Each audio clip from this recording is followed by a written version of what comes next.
আসসালামু আলাইকুম। একটা প্রশ্ন আপনারা আমাকে প্রায় সময় করেন এবং ইদানিং খুব বেশি করতেছেন, ভাই ওষুধের ব্যবসা করলে কি করতে হবে এবং কিভাবে ওষুধের ব্যবসা করবেন? তো এটা নিয়ে আমি আগেও বলেছি, তো এখনও একটু সংক্ষিপ্তভাবে বলার চেষ্টা করি। তো আপনি যদি ওষুধের ব্যবসা দিতে চান কিংবা ওষুধের দোকানে দিতে চান, সেক্ষেত্রে আপনাকে কোনো জায়গায় কিছুদিন প্র্যাকটিস করতে হবে। আপনি প্র্যাকটিস করে ওষুধের নাম, জেনেরিক নেম এবং কোন ওষুধের কী কাজ এগুলা জানতে হবে। আর ব্যবসা করলে তো অবশ্যই টাকা লাগবে, সেটা জানতে হবে। তারপর আপনার সি ক্যাটাগরি ফার্মাসিস্ট কোর্স করতে হবে বাংলাদেশ ফার্মেসি কাউন্সিল থেকে, এটা আপনি করবেন।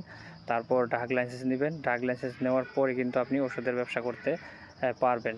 আর প্র্যাকটিস ছাড়া এবং অভিজ্ঞতা ছাড়া কেউ কখনো ওষুধের দোকান দিবেন না, এবং ওষুধের ব্যবসা দিয়েও কিন্তু আপনারা টিকে থাকতে পারবেন না। তো ওষুধের ব্যবসা করতে হলে অবশ্যই আপনাকে প্র্যাকটিস করতে হবে, কোন ওষুধের কী কাজ এগুলো টুকিটাকি জানতে হবে।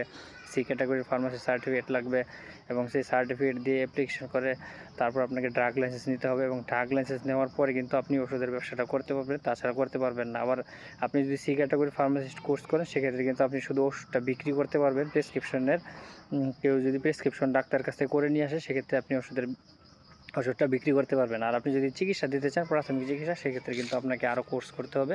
সেই কোর্সগুলো করার পর আপনি গ্রাম অঞ্চলে প্রাথমিক চিকিৎসা দিতে পারবেন, কিংবা আপনি যেখানে দোকান দেন সেক্ষেত্রে কিন্তু আপনি এই দোকানটা দিতে পারবেন। তাছাড়া আপনি এই শুধুমাত্র সি ক্যাটাগরি ফার্মাসিস্ট আর ড্রাগ লাইসেন্স করে ওষুধের ব্যবসা করতে পারবেন প্রেসক্রিপশনের নিয়ম অনুযায়ী। আর কিছু ওটিসি ড্রাগ আছে, সেই ওটিসি ড্রাগগুলো আপনি বিক্রি করতে পারবেন। তো এই ছিল টুকিটাকি কিছু আপনাদের প্রশ্নের উত্তর। অবশ্যই ভিডিওটি সম্পূর্ণ দেখবেন।